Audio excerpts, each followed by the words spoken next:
Salut Capette, je suis content de pouvoir faire enfin une vidéo avec toi. Ça fait un petit moment qu'on se connaît. Ça fait vraiment qu'on le voulait. Là l'occasion était nickel parce que je sais pas si tu le sais mais je fais une série de vidéos avec Kaspersky qui m'ont demandé de sensibiliser les gens à la sécurité informatique. J'ai trouvé le projet génial et au-delà d'être génial, essentiel. Donc je suis content de pouvoir enfin faire des vidéos avec toi et je pense que le sujet est bon.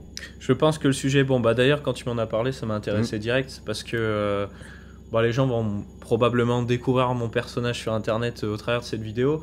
J'ai pas du tout la prétention d'être très bon en sécurité informatique. En fait, comme beaucoup, je suis simplement très curieux. J'ai eu une rencontre, on va dire, sur Internet qui m'a permis de changer de vision, parce que c'est quelqu'un qui touche pas mal en hack. C'est quelqu'un de très intéressant, parce que lui, il voit vraiment le hack sous toutes ses formes. On aura l'occasion d'en parler. Tu as les black hats, les grey hats, les white hats. C'est un petit peu les trois catégories de hackers. Les black hats, c'est vraiment les personnes qui sont intéressées par l'argent, qui sont pas trop dans l'éthique, on va dire, la morale par rapport à la société, voilà. Les Grey, c'est, voilà, ils jouent un petit peu sur tous les tableaux, et le White Hat, c'est ce qu'on appelle le ethical hacker, c'est une personne qui va simplement se servir de ça pour se protéger des entreprises, etc. D'accord, c'est ce qu'on voit de plus en plus, donc des entreprises qui financent ça, des mecs, des hackers qui vont tester les failles et leur dire, bon bah voilà, là il y a un problème, on peut pénétrer par cette... Faut corriger. Bah en fait, on prend de plus en plus conscience, et heureusement, que Internet peut être une arme en fait. On peut vraiment flinguer une entreprise sur un grand coup comme ça. Alors justement, c'est le sujet que je voulais aborder avec toi. On va parler un petit peu des entreprises un peu plus tard. Mais c'est surtout en fait, dans cette vidéo, je voulais voir avec toi pourquoi les hackers s'intéressent à nous. On passe notre temps en fait à nous dire comment contourner les problèmes, il faut installer cet antivirus, etc. Il faut que tu fasses ça, il faut que tu fasses ça. Mais jamais nous dire vraiment qu'est-ce qu'on risque, pourquoi les hackers s'intéressent à nous, pourquoi ils pourraient s'intéresser à nous, parce qu'on a l'impression en fait que si t'es pas une banque en ligne, si t'es pas un multimilliardaire, on a l'impression que t'es pas intéressant. Qu'est-ce qui fait que des hackers peuvent s'intéresser à ma grand-mère, à celui qui regarde cette vidéo? Qu'est-ce qui les intéresse? Quelles données ils vont aller choper? Déjà, je vais vous apprendre quelque chose d'assez intéressant. Un hacker, c'est quelqu'un comme nous, c'est un être humain. Faut parfois se le rappeler parce que souvent, on se projette par rapport à nous, mais il y a des gens qui sont gentils, des personnes qui sont méchantes. Enfin, je dirais plutôt que chacun a sa vision des choses. Et en fait, il y a des hackers qui agissent suivant leur logique à eux. Imaginons, ils ont besoin d'argent, ils vont voler quelqu'un parce qu'ils ont besoin d'argent. Il y en a d'autres, ils n'auront aucune peine à arnaquer un paquet de monde pour faire beaucoup d'argent. C'est des choses qu'on voit dans la vraie vie aussi, si tu veux. Je vais vous donner un exemple très simple. C'est quelqu'un que je connaissais rapidement de YouTube, c'était il y a très longtemps. Lui, en fait, il faisait plein de chaînes YouTube de tutos pour craquer des Photoshop, des Sony Vegas. Voilà, c'est des logiciels que tout le monde utilise, que beaucoup de personnes craquent. Et en fait, ce qu'il faisait, c'est que lui, simplement, il mettait son virus dans le crack et il récupérait les logs d'un peu tout le monde, en fait. Donc après, il avait sa liste de trucs, il avait des sites pornographiques, il avait des comptes PayPal, des machins, et en fait, quand il avait besoin de quelque chose, simplement, il se servait. D'accord, donc pour le coup, c'était complètement aléatoire, il faisait pas quelqu'un en particulier, il mettait un truc sur Photoshop, toi tu vas vouloir télécharger ton fichier sur un site que tu trouves comme ça avec une recherche Google, et tu as un malware en fait, tu télécharges un truc qui va choper tes données. Vous ferez le test, hein. Le but de toute façon de ce genre de vidéo, c'est de vous amener à faire ce genre de choses. Quand vous allez utiliser des solutions antivirus, on a Kaspersky, vous allez voir, ils vont détecter des trucs, des trojans. Tu vois un virus, 2 virus, 10 virus, et limite ça te fait rire parce que tu vois les malwares démultipliés, sous Windows ça va très vite. Il y a énormément de petites cochonneries qui vont pas faire grand chose souvent, genre elles vont récupérer des données sur vous, parfois servir de votre ordinateur comme outil pour DDoS des sites internet, c'est-à-dire faire tomber des sites internet. Donc on aura peut-être l'occasion d'en parler. Ça peut même mettre simplement un petit suivi publicitaire. Moi j'ai été étonné parce qu'on a vu dans la première vidéo avec Kaspersky qu'on pouvait effectivement avoir des malwares sur Mac, et j'ai testé avec la suite Kaspersky, j'ai fait une analyse et effectivement j'avais 2-3 malwares qui se baladaient, qui étaient peut-être pas très méchants mais qui sont pas non plus hyper gentils. C'est pratique pour la personne qui vous infecte parce que ça lui permet d'avoir des informations sur vous. L'information, c'est un petit peu la clé en fait. Du coup la question c'était ça, c'est de savoir quelles données ils peuvent prendre. Qu'est-ce qu'un hacker peut venir chercher sur mon ordi? Parce que les gens ont toujours l'impression, tu sais, tu as déjà dû entendre cette phrase des milliards de fois, je pense que tout le monde l'a entendu ou prononcé, c'est « j'ai rien à cacher ».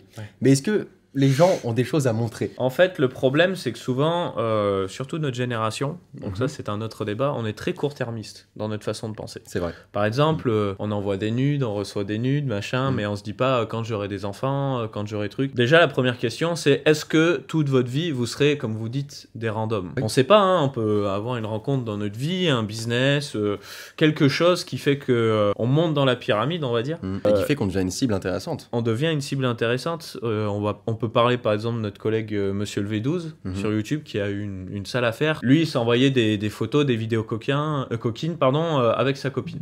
Bon, mais jusque-là, c'était vraiment dans un cercle très privé, même pas dans le cloud, ça restait sur le téléphone. C'est-à-dire que dans la tête de Karim, ça restait dans le téléphone et ça allait absolument pas se synchroniser dans un cloud. Parce que c'est une personne normale. Voilà. Et c'est ça qu'il faut se dire en fait. On est tous des êtres humains, mais en effet, demain, tu sais pas, tu peux faire une rencontre, avoir quelque chose qui va faire que tu deviens une personnalité, quelqu'un de connu et qui fait que tu es vraiment une cible facile. Pour le coup, là, c'est pas mettre un truc dans un logiciel Photoshop et puis le balancer. Là, tu es ciblé. Ça, en fait, là, pour le coup, c'est pas de bol parce que lui, il comptait pas le synchroniser à un cloud, simplement c'était sur son téléphone. Il y a eu une mise à jour, je crois, des conditions générales d'utilisation du cloud, bref, quelque chose qui a fait que ça s'est automatiquement synchronisé avec son cloud. Et ensuite, il a fait la deuxième grosse erreur que font énormément de monde et certains disent ouais, mais moi je change d'un site à un autre. C'est changer le mot de passe. Lui, il ne changeait pas de mot de passe sur certains sites. Et du coup, un vieux mot de passe perdu sur un site internet qu'il utilisait aussi pour son cloud iPhone et c'était fini quoi. Et en fait, le hacker a inventé toute une histoire pour essayer de le faire peur et de lui faire payer la rançon. Alors qu'au final, c'était juste une erreur toute bête et ça peut tous nous arriver. On va mettre d'ailleurs dans la description un lien que tu m'avais envoyé, des sites qui permettent de voir si notre mot de passe a été trouvé, quoi. Ouais. Comment ça marche exactement? Sur des forums un peu sombres, on va dire, des hack forums, on appelle ça, tu peux récupérer des bases de données de sites piratés. Simplement, tu récupères les bases de données, donc tout ce que vous mettez dans le formulaire quand vous inscrivez, des noms, des prénoms, l'email, le mot de passe qui est pas en clair, mais en grattant un petit peu, tu peux réussir à récupérer le mot de passe en clair. Voilà, date de naissance, adresse, etc. Tu peux avoir plein d'informations. Le but de ces sites-là, c'est de rassembler toutes les bases de données et de te dire si tu es dans une de ces bases de données. Ouais, donc c'est intéressant, on mettra le lien dans la description. Voilà, vous pourrez aller voir si la base de données a été hackée, s'il faut que vous changiez de mot de passe. En parlant de mot de passe, on va mettre aussi plus tard, à la fin de la vidéo, on mettra une vignette d'une vidéo que tu avais fait, justement où tu avais un petit peu travaillé avec Kaspersky pour le coup, pour te renseigner, etc. Tu as fait une vidéo sur les bases de la sécurité informatique, donc comment trouver un gros mot de passe, comment faire un qui est bien solide, etc. Tu avais montré pas mal de choses, notamment aussi la double authentification, qui pour le coup est essentielle. Je comprends pas aujourd'hui que des gens n'activent pas En plus, c'est des trucs qui sont tout cons à faire, qui sont vraiment hyper simples, mais qui sont essentiels en si fait, vous voulez le protéger problème, vos données. c'est qu'il faudrait que les réseaux sociaux, etc. forcent vraiment l'utilisateur à le faire. Il faut bien comprendre, il faut bien avoir en tête que vous dites tout à votre smartphone, vous dites absolument tout à votre ordinateur, vous dites tout au cloud, c'est encore pire. Tout se retrouve sur internet, tout ce que vous faites, les photos, ce que vous bouffez, tout. Tu parlais des streamers, est-ce que tu peux les expliquer rapidement, parce que je pense que c'est quelque chose d'assez gros sur internet, vous l'avez déjà certainement entendu, ce qu'est le swatting. Alors le swatting. Alors swatting, c'est un principe qui est assez crapuleux, c'est déranger les forces de l'ordre en fait pour mettre un gros coup de pression à quelqu'un. Donc je vais vous donner un exemple assez simple. Je vais m'intéresser à un YouTuber qui se confie un peu trop, parce qu'il y a beaucoup de YouTubers qui se confient dans des vlogs, dans des gameplays commentés, etc. Donc il va donner des informations qui peuvent être intéressantes à récupérer. Un téléphone qui se perd, le mec qui se dit j'ai 50 abonnés, il va jamais rien m'arriver, après plus tard il en a mis, mais bon c'est une autre histoire. Voilà, un téléphone, un email, un nom, un prénom, un machin. Après tu fais ce que n'importe quel hacker fait, il utilise Google. Voilà, il tape le nom, le prénom, l'email, il essaie de voir s'il trouve des conversations, des machins, et en fait il se monte un dossier sur vous. C'est ça le délire, c'est qu'il se monte son petit dossier. T'arrives à trouver son adresse, ou mieux encore, t'arrives à trouver une base de données d'un site qui a été piraté, où t'as son adresse, son mot de passe, etc., etc. Jackpot. Tu utilises ce qu'on appelle un spoofer téléphonique. Alors je vais pas vous le montrer, mais c'est quelque chose que j'ai déjà fait pour voir à quel point c'était chaud. Voilà. Moi, je fais des choses qui sont pas toujours légales. Hein. Je ne fais jamais de tort à qui que ce soit et je peux le jurer devant Dieu. Je fais pas des trucs forcément légaux, mais je fais pas de mal. Limites, quoi. Voilà, je teste les limites. En gros, donc le spoofer, j'ai ton numéro de téléphone. J'ai le numéro de téléphone d'un pote à toi de YouTube, on va dire Tech News Test. Et je vais lui faire afficher ton numéro de téléphone sur son téléphone. Donc vu qu'il t'a dans ses contacts, il va voir que c'est toi, tu vois. Il va décrocher et en fait, ce sera moi au bout du fil. Imagine, tu trouves le numéro de téléphone de quelqu'un. Ça devient chaud. Tu sais que c'est SFR qui développe ce numéro. T'appelles SFR et chez SFR, tu leur fais afficher son numéro. Et tu te fais passer pour la personne. Tu chopes des informations. Ouais, j'ai eu un problème avec mon contrat téléphonique, mon adresse c'est pas ça, vous pouvez me confirmer l'adresse. Et la meuf du support, ah oui, votre adresse c'est bien ça. Et paf, t'as chopé l'adresse du bonhomme. Donc pour en revenir à l'histoire du swatting, en fait, je vais appeler, imaginons, en tant que Léo, les flics. Et je vais leur dire, voilà, j'ai pris un pistolet, j'ai tiré 2 balles dans la gorge de ma copine, et j'ai des enfants à la maison, ils pleurent, je sens que je vais faire une connerie, venez vite. Clairement, les services de police, ils vont pas essayer de savoir si c'est vrai, si c'est pas vrai, ils vont y aller. Si le mec, il laisse son adresse au téléphone, voilà, ils y vont, tu vois. Et pour le coup, ça peut être quelque chose de vraiment traumatisant, de voir le SWAT comme ça débarquer chez soi, défoncer la porte, faire mettre les menottes comme ça au sol. C'est très fait aux États-Unis, mais il y en a quand même de plus en plus en France. Et c'est ça qui est assez badant, c'est que bon, il va falloir vraiment commencer à se pencher sur la question de comment on stocke les données, comment sont centralisées les données, parce qu'à partir du moment où tu t'inscris sur un site, tu es dans une base de données, et généralement, ils vont s'amuser à hacher le mot de passe, mais ils vont pas hacher le nom, ils vont pas hacher le prénom, ils vont rien hacher, donc dès que tu rentres dedans, tu te sers, quoi. Ça m'est arrivé de télécharger un fichier, et ça m'est arrivé que Kaspersky me dise faites gaffe, là, ton fichier, c'est pas que ce que tu recherches, quoi. Et c'est assez flippant. Je me dis, du coup, si j'avais téléchargé ce truc... Voilà, tu te balades, le site, il est propre, il sent pas la douille, tu cliques sur le lien, tu télécharges, t'installes, voilà, et puis c'est fait, en fait. Ouais. Tout à l'heure, on parlait, du coup, de si tu deviens une star, si t'es... Est-ce qu'il faut être Mr V pour être intéressant pour les hackers, ou est-ce qu'ils peuvent s'intéresser à n'importe qui? Absolument pas. Ils vont chercher de l'argent. Souvent, le but final, c'est l'argent ou le pouvoir, hein, mais donc soit c'est toucher, arnaquer pas mal de personnes et faire du volume, du coup, donc après, ça fait beaucoup d'argent. Sinon, tu travailles la personne au corps, quoi. Les arnaques qu'on peut voir sur Instagram, appelle tel numéro, c'est gratuit, tu me le fais plusieurs fois, tu me donnes les codes. Mais c'est gratuit, hein, t'inquiète. Et en fait, c'est le numéro sur Facebook. Faites gaffe, il y a des faux comptes Léo Duff qui commencent à traîner un peu partout. Ah ouais. Il y a un truc aussi, moi, que j'ai remarqué depuis que j'ai Kaspersky. Alors, je parle beaucoup de Kaspersky, c'est pas uniquement parce qu'il sponsorise ses vidéos, c'est aussi que avant, j'étais comme vous, hein, avant la première vidéo, j'avais pas d'antivirus, en fait, sur mon Mac. Et effectivement, je remarque quelque chose, et notamment le fait qu'il vérifie les sites web sur lesquels tu vas. Quand je vais sur chaque fois que je vais sur un site, il me dit, ok, c'est bon, celui-là, tu peux y aller. C'est votre data. C'est vos informations, c'est vous qui contrôlez. C'est aussi simple que ça, tu vois. Parce qu'à partir du moment où ils vont prendre une information en trop, je sais pas quel type d'information ça peut être, hein, ça peut être votre localisation, ça peut être votre poids, votre nom, votre prénom, je sais pas. Une information, ça veut pas vous plaire, une fois qu'ils l'ont, même si la loi fait que ils doivent normalement la supprimer, etc., ça peut prendre du temps, ça peut partir dans d'autres bases de données, etc. Oui, ça peut être un échange, ils peuvent les revendre. Et puis au final, c'est foutu, quoi. Et quand on utilise Internet, déjà, on donne de l'information, on se bouffe de la pub en conséquence et on se rend même pas compte à quel point on est manipulé. Je vais vous donner un exemple. Je sais pas si vous avez fait attention, mais sur YouTube, ça devient de pire en pire à ce niveau-là. Quand tu commences à regarder un sujet de vidéo, par exemple, tu regardes des vidéos Counter-Strike, des vidéos de hack, peu importe. Ils vont vous balancer que de ça. Que ça.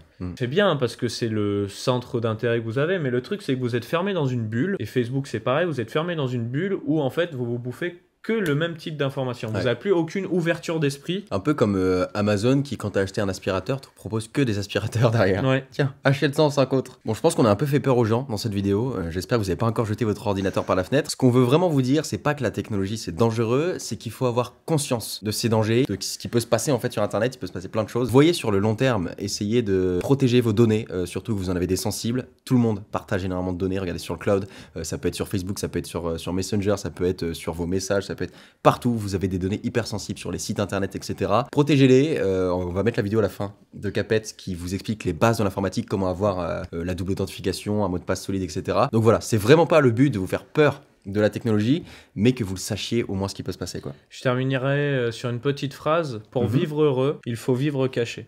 Oh. Donc vous n'avez peut-être rien à cacher, mais vous avez certainement des choses à montrer. En tout cas, les hackers s'intéressent à vous pour énormément de choses. On l'a vu aujourd'hui, je pense. En fait, dites-vous bien que vous n'avez pas envie que les gens rentrent chez vous. Et pourtant, vous n'avez pas un flingue dans le truc, vous n'avez pas forcément vos dessous qui sont exposés. Juste, vous n'avez pas envie que les gens rentrent chez vous et fouillent dans vos tiroirs. Et bah, c'est exactement la même chose, en pire, certainement. Parce que sur Internet, il y a beaucoup de choses que vous auriez envie de cacher que vous n'avez pas chez vous. N'hésitez pas à échanger du sujet dans les commentaires. Si vous voulez gagner une licence Kaspersky d'1 an, et bah écoutez, vous mettez juste un commentaire un petit peu comme la première vidéo où vous parlez du sujet, etc. Vous nous dites votre avis, ce que vous pensez de tout ça, et vous pourrez gagner, il y en a un qui sera tiré au sort, vous pourrez gagner une licence Kaspersky d'1 an, et ça c'est cool. C'est pas mal. Qu'est-ce que t'en penses? Moi, Kaspersky, j'aime bien. J'aime bien parce que déjà sur les réseaux sociaux, il faut une bonne sensibilisation à la sécurité. C'est ce que j'ai trouvé cool en fait. C'est le projet, quand ils m'ont proposé ça, alors oui, c'est une vidéo sponsorisée, etc. Je vous emmerde. Le projet en fait, le projet, ils sont vraiment venus me voir en disant tu as une liberté pas non plus totale parce qu'il faut quand même qu'ils voient un petit peu les sujets que je vais traiter, avec qui je vais les traiter, c'est normal. Mais ils m'ont dit vraiment on veut sensibiliser les gens. Tu vas pas juste dire voilà il faut que vous installiez cet antivirus, on veut sensibiliser les gens, leur expliquer comment ça peut se passer et pourquoi on fait ce métier en fait. Souvent t'as l'impression qu'ils se disent oui il y a des hackers etc mais j'ai rien à cacher. Cette phrase c'est quand même fou. Moi cette phrase me fait un peu peur et c'est pour ça que je voulais faire cette vidéo avec toi aujourd'hui parce que je sais que t'es passionné par ça et que tu aimes sensibiliser les gens, leur faire montrer un petit peu la vraie vie, quoi. Bah en fait les problèmes c'est que les gens ils attendent d'être dans le rouge pour comprendre. C'est quand ils se Complètement. retrouvent avec un moins 1 500 € sur le compte ou quelqu'un qui se fait passer pour eux ou qui va briser leur couple parce que je sais pas moi, tu peux créer plein d'histoires en fait. L'usurpation d'identité, pensez juste à ça. Il y a plein de bonnes pratiques à adopter, tu en dis dans ta vidéo. La première que je peux vous conseiller, moi, c'est de tester pour le coup la licence Kaspersky qui est dans la description. Mais pas que. C'est pas parce que vous avez un antivirus que tout de suite, c'est bon, vous êtes tranquille, vous pouvez faire ce que vous voulez sur internet, faites vraiment attention. Et c'est surtout en fait une philosophie de se dire voilà, juste de le savoir, c'est déjà quelque chose de gros. Merci Capet. Merci à toi. Je suis content d'avoir enfin pu faire cette vidéo avec toi. Par paresse de youtubeur, je vais te laisser le dernier mot. Bah écoutez, on se dit à bientôt pour une prochaine vidéo. La prochaine fois, on parlera plus particulièrement des téléphones, puisque ces téléphones, on les a tout le temps en poche. Oh, Réfléchissez bien. c'est peut-être encore plus dangereux. Top, j'ai hâte de voir ça. Merci Capet.